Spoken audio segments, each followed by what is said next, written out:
Hey everyone, I hope you're doing well, and if you're new here, what we do on Unfortunate Ends is talk about people who have had tragic or unfortunate ends to their life, such as murders, assassinations, and executions. If you enjoy this content, be sure to stick around as I upload every single Friday. Anyway, let's jump into today's video. Francois Ravaillac was a Frenchman from a humble background, whom history might well have forgotten about, had it not been for a decision he made in the spring of 1610. Inspired by his zealous Catholicism, Ravaillac would carry out an act which reverberated around France and Europe. But who was he, and what did he do in the spring of 1610? Francois Ravaillac was born in 1578 in Angoulême, in the Aquitaine region of western France. He was born into a relatively middle-class family by the standards of the time. His grandfather had been a regional prosecutor, while two of his uncles were canons of the Cathedral Church of Angoulême, a relatively senior ecclesiastical office. However, Francois' immediate family life was chaotic.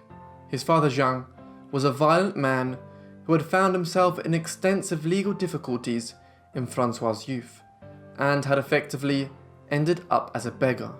As a consequence, he separated from Francois' mother, Françoise, during the young Ravaillac's childhood. Later, as he grew up, Francois had variously found work as a domestic servant, as a teacher, and as a legal clerk, but he was primarily drawn to religious life. Therefore, he joined the Cistercian order known as the Feuillants, a reformist Catholic congregation which had been established in France in the 1570s. But he was expelled after 3 weeks, as a result of visions he claimed to experience of tongues of fire and hosts dancing in the sky. He had also claimed he regularly smelled sulphur, a substance typically associated with the devil during the 16th and 17th centuries. Undeterred by his rejection by the Feuillants, Ravaillac next applied to the Jesuits in 1606, the puritanical Roman Catholic order which was at the forefront of the Counter-Reformation in early modern Europe. Yet the Jesuits were just as convinced as the Feuillants that Ravaillac had a slim grip on reality, and they too sent him packing after a brief period. Ravaillac's somewhat fanatical Roman Catholicism was not exactly unique in France during the late 16th and early 17th centuries. The country had been ruptured by religious tensions since the mid-16th century, when Protestantism began to gain traction in large parts of the country, particularly in the south and the east, which were highly influenced by the Protestant preachers emanating out of Geneva, most famously John Calvin. By the 1560s, tensions between the French Catholics and the French Protestants, known as the Huguenots, had become intense. In 1562, it finally boiled over into the French Wars of Religion, a series of intense religious wars which disrupted the country for over 35 years, and which eventually resulted in the death of somewhere between 2 and 4 million people. The royal family of France found this conflict incredibly hard to navigate. The ruling house of Valois was staunchly Roman Catholic, but as the wars dragged on interminably, they had to negotiate with both sides in order to find a compromise. But sadly, this would cost the king, Henri III, his life. In 1589, he was murdered by Jacques Clément, a Catholic fanatic. Henri's death brought the direct male line of the Valois kings to an end, his brothers all having predeceased him, and none having produced a male heir who was still alive in 1589. As a result, the unthinkable now occurred from a Catholic perspective. The next in line to the throne was Henri of the House of Bourbon, a publicly avowed Protestant, and he succeeded to the throne.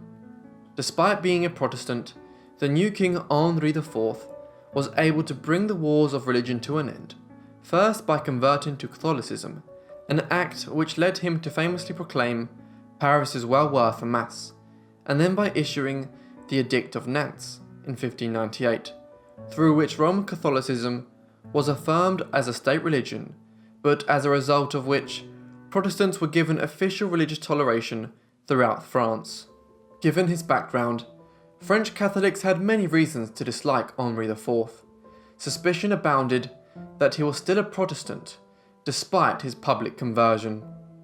Concerns of this nature increased in 1609, when a succession crisis to the Triple Duchy of Jülich, Cleves and Berg in the Rhineland region of Western Germany erupted. Two competing contenders to the succession emerged. One a Catholic, and supported primarily by the Catholic powers of Europe, including Spain and Austria, and the other a Protestant claimant, backed by the Protestant powers of Germany and elsewhere. Henri signalled his support for the Protestant contender, Johann Sigismund of Brandenburg. It was a fateful decision, one which aroused the resentment of many French people, among them a certain Francois Ravaillac. In 1609, following the French king's offer of support to the Protestant cause in the succession crisis surrounding Jülich, Cleves and Berg, Ravaillac decided that he needed to convince Henri IV to cease his support for that cause and implore him to attempt to convert France's Protestants to the Catholic faith. He even claimed later that he experienced a celestial vision commanding him to do this. As a result, he travelled to Paris on several occasions in 1609 and early 1610, determined to acquire an audience with the king, but he failed to do so. On one occasion, he tried to gain an audience with Henri at the Louvre Palace, which in those days was a French royal residence rather than a museum, but he was turned away by the guards, while on another occasion he approached the royal carriage in the streets of Paris and shouted, "In the name of Jesus Christ and the Holy Virgin Mary, let me speak to you."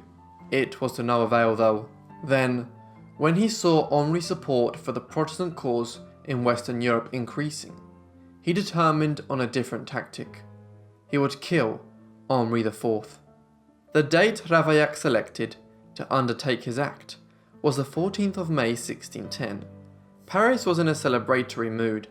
An extensive royal celebration had been held throughout the city the previous day for the belated coronation of Queen Marie de Medici, Henri's wife for some time, but one who had never been officially crowned. By the following morning on the 14th of May, the French king was not in the best of moods. He was worried about numerous foreign policy decisions, which needed addressing concerning Western Germany and a possible French invasion of the Spanish Netherlands, approximating to modern-day Belgium. Accordingly, in the early afternoon, he called for his carriage to be brought up to the Louvre Palace. Henri wished to travel across the city to the arsenal, where his chief advisor, Maximilien de Bethune, 1st Duke of Sully, was ill and bedridden at the time. The king eventually set off at 4 p.m. in the early evening from the Louvre for the arsenal, travelling via the route Saint-Denis. But as he was traversing the Rue de la Ferronnerie, the carriage was caught up in traffic as a result of the crowds which had gathered in Paris for the Queen's coronation the previous day. As they waited, a tall individual with a red beard approached the carriage and raised himself up on the back wheel of the carriage, holding a long, thin knife. The man was none other than Ravaillac, who struck 3 times. One blow glanced off of the arm of one of Henri's attendants inside the carriage, but the other 2 hit the king, once in the abdomen and once in the upper chest. The courtiers inside the carriage, who could not fully see Ravaillac outside, were confused at first and asked the king what was wrong. "It's nothing," replied Henri, as blood began gushing from his mouth. Eventually, the king's attendants realized the gravity of what was happening and responded. Ravaillac was disarmed and arrested for questioning, while the royal carriage hastily returned to the Louvre, where surgeons were called for. It was all to no avail though. Henri opened his eyes a few times at the palace before closing them permanently. Thus, Ravaillac had accomplished his goal of murdering the French king.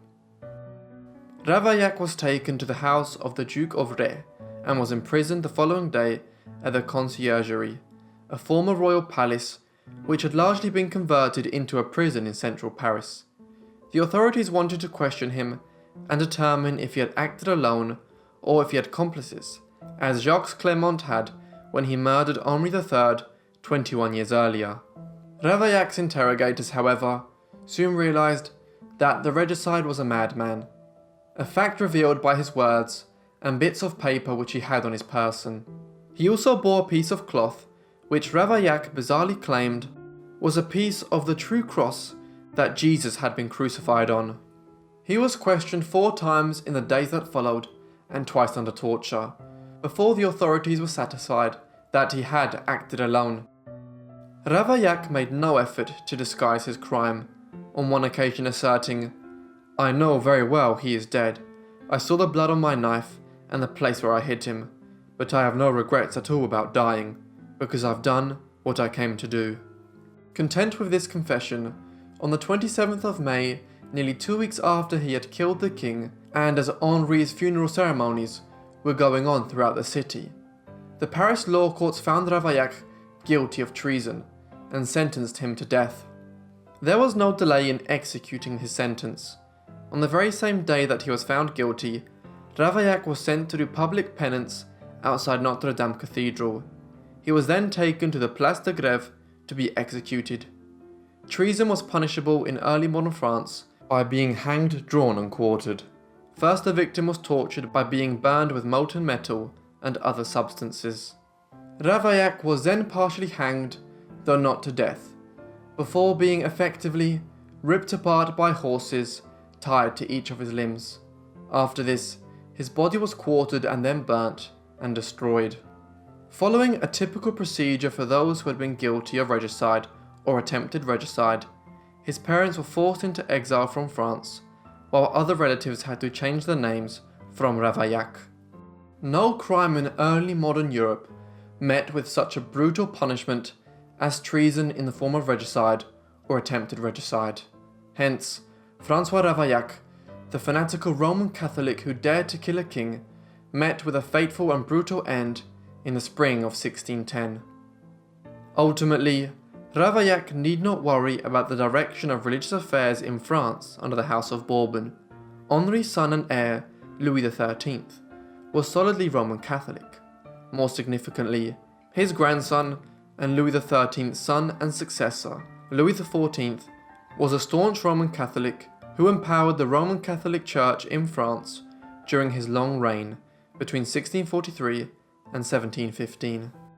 In 1865, he issued the Edict of Fontainebleau, which revoked the Edict of Nantes, which had granted religious tolerance to France's Protestants in 1598. Thus, under the House of Bourbon in the 17th and 18th centuries, France remained firmly within the Roman Catholic camp. Hey everyone, thanks so much for watching this video on Francois Ravaillac. I hope you enjoyed, and if you did, why not leave a like and a comment down below, and if you're new, why not subscribe. If you have any suggestions, be sure to leave them in the comments, or you can also send me a message to my Instagram or email, which are both in the description. Anyway, that's all from me, so I'll see all of you in the next unfortunate end. Thanks.